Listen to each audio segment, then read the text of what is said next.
Un jour de sabbat, dit le second premier, comme Jésus traversait des champs de blé, ses disciples cueillaient des épis et, les froissant dans leurs mains, les mangeaient. Quelques pharisiens leur dirent: « Pourquoi faites-vous ce qui n'est pas permis le jour du sabbat ?» Jésus leur répondit: « Vous n'avez donc pas lu ce que fit David lorsqu'il eut faim, lui et ceux qui l'accompagnaient, comment il entra dans la maison de Dieu et prit les pains de proposition, en mangea et en donna à ceux qui étaient avec lui, bien qu'il ne soit permis d'en manger qu'aux prêtres seuls. Et il ajouta: le Fils de l'homme est maître, même du sabbat. » Un autre jour de sabbat, Jésus entra dans la synagogue et il enseignait. Il y avait là un homme dont la main droite était desséchée. Or les scribes et les pharisiens l'observaient pour voir s'il faisait des guérisons le jour du sabbat, afin d'avoir un prétexte pour l'accuser. Mais lui, pénétrant leurs pensées, dit à l'homme qui avait la main desséchée: « Lève-toi, tiens-toi là au milieu. » Et lui, s'étant levé, se tint debout. Alors Jésus leur dit: « Je vous le demande, est-il permis, le jour du sabbat, de faire du bien ou du mal, de sauver une vie ou de la perdre ?» Puis promenant son regard sur eux tous, il dit à l'homme: « Étends ta main. » Il l'étendit, et sa main redevint saine. Mais eux, remplis de folie, se consultaient sur ce qu'ils feraient à Jésus. En ces jours-là, il se retira sur la montagne pour prier, et il passa toute la nuit à prier Dieu. Quand il fit jour, il appela ses disciples et choisit 12 d'entre eux qu'il nomma apôtres. Simon, auquel il donna le nom de Pierre, et André son frère, Jacques et Jean, Philippe et Barthélemy, Matthieu et Thomas, Jacques fils d'Alphée et Simon appelé le Zélote, Jude frère de Jacques et Judas Iscariote qui devint traître.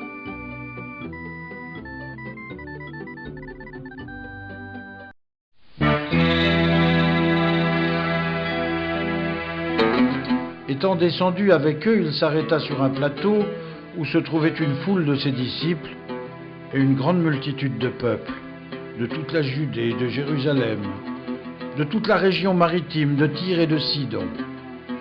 Ils étaient venus pour l'entendre et pour être guéris de leur maladie.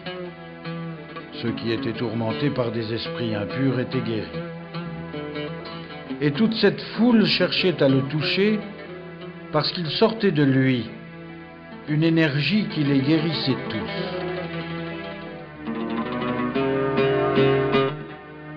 Alors, levant les yeux vers ses disciples, il leur dit: « Heureux, vous qui êtes pauvres, car le royaume des cieux est à vous. Heureux, vous qui avez faim maintenant, car vous serez rassasiés. Heureux, vous qui pleurez maintenant, car vous serez dans la joie.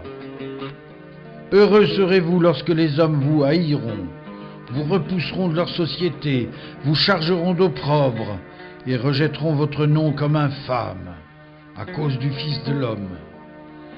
Réjouissez-vous alors en ce jour-là, tressaillez de joie. Un malheur est sur vous, riches, car vous avez votre consolation. Un malheur est sur vous qui êtes rassasiés, car vous aurez faim. Un malheur est sur vous qui riez maintenant, car vous serez dans le deuil et dans les larmes. Un malheur est sur vous lorsque les hommes diront du bien de vous, car c'est ce que les pères faisaient à l'égard des faux prophètes. Mais je vous dis, à vous qui m'écoutez, aimez vos ennemis, faites du bien à ceux qui vous haïssent, bénissez ceux qui vous maudissent, priez pour ceux qui vous font du mal. Si quelqu'un te frappe sur une joue, présente-lui encore l'autre. Et si quelqu'un t'enlève ton manteau, ne l'empêche pas de prendre aussi ta tunique. Donne à celui qui te demande, et si on te dérobe ton bien, ne le réclame pas. Ce que vous voulez que les hommes fassent pour vous, faites-le pour eux pareillement. Si vous aimez seulement ceux qui vous aiment, quel gré vous en saura-t-on? Les pécheurs aussi aiment ceux qui les aiment. Et si vous faites du bien à ceux qui vous font du bien, quel gré vous en saura-t-on? Les pécheurs aussi en font autant. Si vous prêtez à ceux de qui vous espérez recevoir, quel gré vous en saura-t-on? Des pécheurs aussi prêtent à des pécheurs, afin qu'on leur rende l'équivalent. Pour vous, aimez vos ennemis, faites du bien, prêtez sans rien espérer en retour. Alors votre récompense sera grande, et vous serez les fils du Très-Haut qui est bon aux ingrats et aux méchants. Soyez donc miséricordieux, comme votre Père est miséricordieux. Ne jugez pas et vous ne serez pas jugés, ne condamnez pas et vous ne serez pas condamnés. Remettez, il vous sera remis. Donnez, il vous sera donné. On versera une bonne mesure dans votre tablier. Pressée, secouée, débordante. On se servira pour vous rendre de la même mesure que celle avec laquelle vous aurez mesuré. Il leur fit encore cette comparaison. Un aveugle peut-il conduire un aveugle?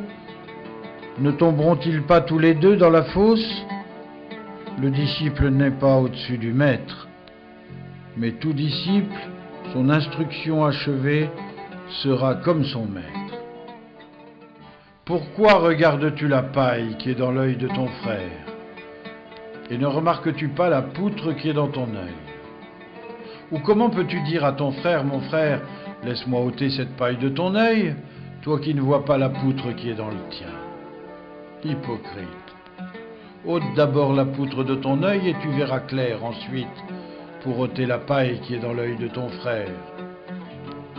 En effet, il n'y a pas de bon arbre qui porte de mauvais fruits, ni de mauvais arbre qui porte de bons fruits. Chaque arbre se reconnaît à son fruit. On ne cueille pas de figues sur les épines et on ne coupe pas de raisins sur les ronces. L'homme bon tire le bien du bon trésor de son cœur, et de son mauvais trésor, l'homme méchant tire le mal. Car la bouche parle de l'abondance du cœur. Pourquoi m'appelez-vous Seigneur, Seigneur, et ne faites-vous pas ce que je dis? Tout homme qui vient à moi, qui écoute mes paroles et les met en pratique, je vous montrerai à quoi il ressemble. Il est semblable à un homme qui, bâtissant sa maison, a creusé, a posé les fondements sur le roc. Une inondation étant survenue, le torrent s'est jeté contre la maison et il n'a pu l'ébranler parce qu'elle était fondée sur le roc. Mais celui qui écoute et ne met pas en pratique est semblable à un homme qui a bâti sa maison sur la terre, sur le sable, sans fondement. Le torrent est venu se heurter contre elle, elle est tombée aussitôt, et grande a été la ruine de cette maison.